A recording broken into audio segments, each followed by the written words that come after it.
आज मैं आपको बहुत ही ज़्यादा हेल्दी और टेस्टी इडली बनाना बताती हूँ। कैसे बनाई जाती है। इडली तो आपने बहुत तरह की खाई होंगी, जैसे सूजी की, दाल चावल की, लेकिन आज जो मैं इडली बनाऊंगी वो मूंग की दाल के साथ बनाऊंगी। और इसको और भी ज़्यादा हेल्दी और टेस्टी बनाने के लिए उसके अंदर कुछ मैं वेजिटेबल का यूज़ करूंगी, जिससे वो खाने में और भी ज़्यादा टेस्टी लगेगी। चलिए बनाना शुरू करते हैं। मूंग की दाल की इडली बनाने के लिए ये मैंने धुली हुई 1.5 कप मूंग की दाल ली है। आप चाहे तो छिलके वाली दाल का भी यूज कर सकते हैं, उसकी भी इडली बनी हुई खाने में बहुत ज्यादा टेस्टी लगती है। या आप छिलके वाली मूंग की दाल को पानी में भिगो दें, जब वो फूल जाए तो उसका छिलका निकाल करके भी आप उस दाल को यूज कर सकते हैं। मैंने मूंग की दाल को 3 से 4 बार अच्छे से पानी से धोया। धोने के बाद 2 गिलास पानी डाल करके 2 से 3 घंटे के लिए पानी में भिगो दिया। जब यह दाल फूल गई तो मैंने इसके अंदर जितना भी एक्स्ट्रा पानी था वो निकाल दिया। अब ये दाल फूल करके तैयार हो गई है। देखिए मैं आपको दिखा देती हूँ।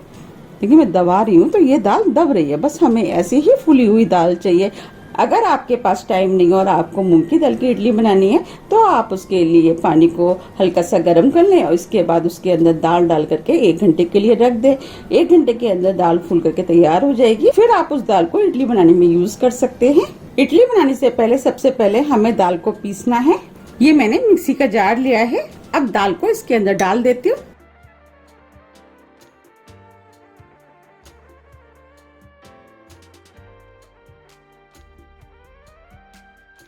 मैं इस दाल को 2 बार में पीसूंगी। अब मैं इसके अंदर थोड़ा सा पानी डाल करके दाल को मैं पीस लेती हूँ।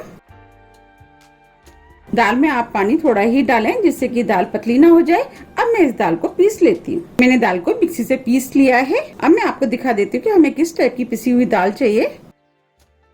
देखिए हमें इस टाइप की पिसी हुई दाल चाहिए। अब मैं आपको हाथ से भी दिखा देती हूँ। देखिए हमें इस टाइप की हल्की सी दरदरी दाल चाहिए। अब मैं दाल को इस बाउल में डाल देती हूँ।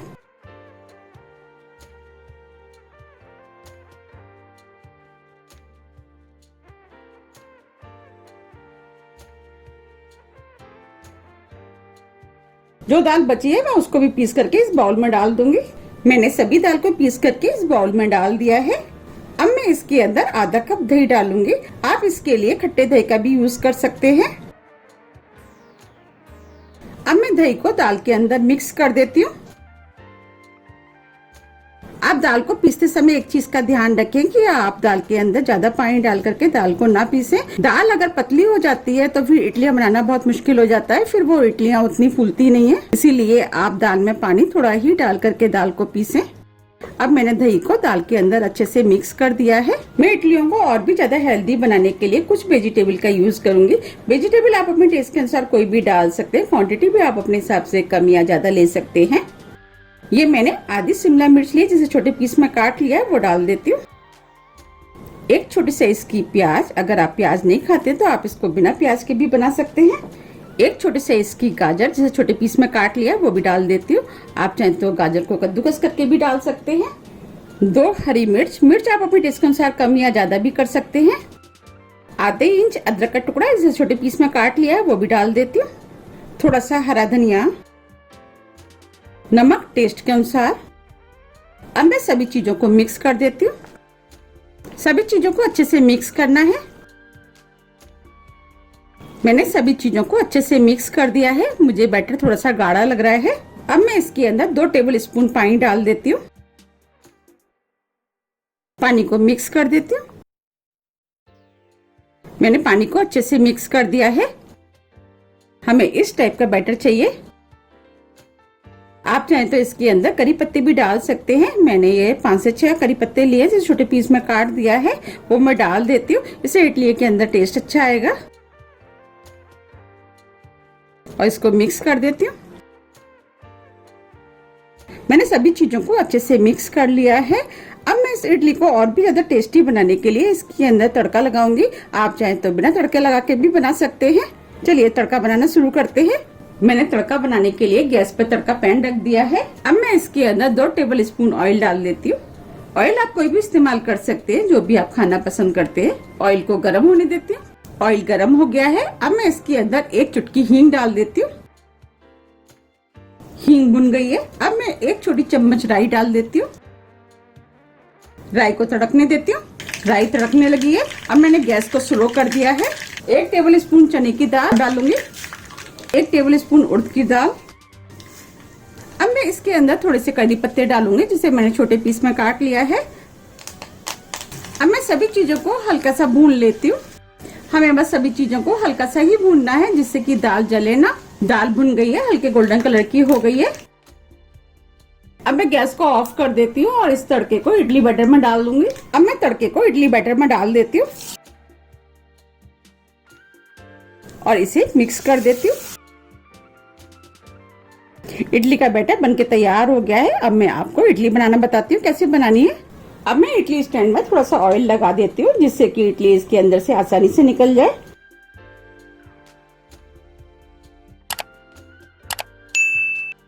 मैंने सभी में अच्छे से ऑयल लगा दिया है। अब मैं इसके अंदर 1 टीस्पून इनो डालूंगी। अगर आपके पास इनो का पाउच है तो आप 1 इनो का पाउच डाल सकते हैं। अगर आपके पास इनो नहीं है तो आप उसकी जगह आधी टीस्पून बेकिंग सोडा डाल सकते हैं। अब मैं इनो को इसके अंदर डाल देती हूँ। अब मैं इसके ऊपर थोड़ा सा पानी डाल देती हूँ, जिससे कि ये जल्दी फर्मेंट हो जाएगा। अब मैं इसको मिला देती हूँ। बैटर में इस इनो को अच्छे से मिक्स करना है। आप देख पा रहे हैं बैटर कितना फूल गया है। मैंने गैस पे इडली के लिए पानी बॉईल करने के लिए रख दिया है। अब मैं इस बैटर को इडली स्टैंड में डालूंगी। हमें ये काम जल्दी में ही करना है।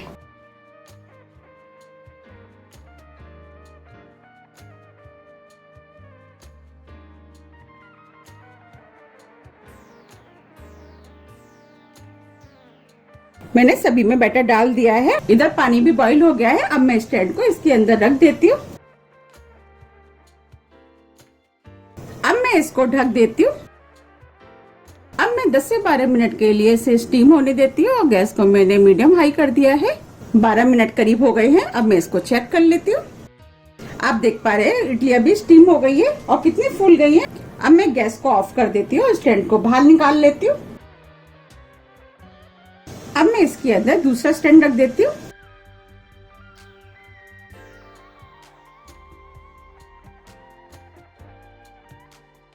अब मैं इन इडलियों को भी स्टीम होने देती हूँ। अभी ये इडलियां गर्म है, मैं इनको ठंडा होने देती हूँ। ठंडा होने के बाद आपको मैं निकाल के दिखाऊंगी। अगर हम गर्म में इडलियों को निकालेंगे तो इडलियां टूट सकती हैं। अब मैं इनको ठंडा होने देती हूँ। अब ये इडलियां बनके तैयार हो गई है और ठंडी भी हो गई है। अब मैं आपको निकाल के दिखाती हूँ। मैंने इडलियों को नाइफ से निकालूंगी। हमें इस तरीके से साइड से इनको लूज करना है।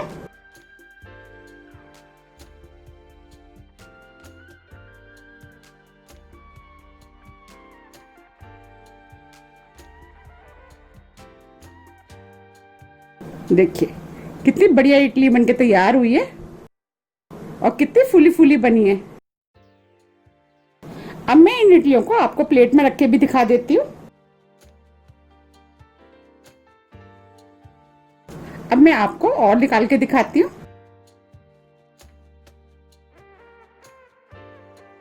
और ये इडलियां खाने में बहुत ज्यादा टेस्टी बनती हैं। आप इनको एक बार जरूर ट्राई कीजिएगा, आपको ये इडलियां बहुत ज्यादा पसंद आएंगी। देखिए सभी इडलियां फूली फूली बनके तैयार हुई है। मैं इस तरीके से सभी इडलियों को निकाल लूंगी। मैंने इडलियों को स्टैंड में से निकाल लिया है। आप देख पा रहे हैं कितनी बढ़िया इडली बनके तैयार हुई है। अब मैं आपको पास से भी दिखा देती हूँ कितनी फूली फूली बनी है। और अब मैं आपको तोड़ के दिखाती हूँ कितनी स्पंजी बनके तैयार हुई है। अंदर से कितनी स्पंजी बनी है और कितनी सॉफ्ट है। ये खाने में बहुत ज्यादा टेस्टी लगती है। आप इनको एक बार जरूर ट्राई कीजिएगा, आपको ये बहुत ज्यादा पसंद आएगी। आप इन इडलियों को किसी भी चटनी के साथ खा सकते हैं, लेकिन ये नारियल की चटनी के साथ तो बहुत ही ज्यादा खाने में टेस्टी लगती है। मैंने ये नारियल की चटनी बनाई है। आप इसकी रेसिपी मेरे चैनल पर देख सकते हैं। मैंने कई तरह की नारियल की चटनी अपने चैनल पर डाली है और उनको सभी ने पसंद भी किया है। आप मेरे चैनल पर जाकर के नारियल की चटनी देख सकते हैं। मैं नारियल की चटनी का लिंक अपने डिस्क्रिप्शन बॉक्स में डाल दूंगी। आप इन इडलियों को बनाइए, खाइए, फिर मुझे बताइए कि ये इडलियां आपको कैसी लगी। मुझे उम्मीद है कि ये इडलियां आपको बहुत ज्यादा पसंद आएंगी। आप इन्हें सुबह ब्रेकफास्ट में भी बना सकते हैं या आप लंच बॉक्स में भी बना करके ले जा सकते हैं। अगर आपको मेरी रेसिपी पसंद आती है तो आप ज़्यादा से ज़्यादा फ्रेंड और फैमिली के साथ शेयर कीजिए, रेसिपी को लाइक कीजिए, चैनल को सब्सक्राइब कीजिए। सब्सक्राइब बटन के बगल में जो बेल आइकन है उसे आप प्रेस करना ना भूलिए, जिससे मेरी आने वाली वीडियो का मैसेज आप तक सबसे पहले पहुंच सके। और हम फिर मिलते हैं नई रेसिपी के साथ। जब तक के लिए नमस्कार।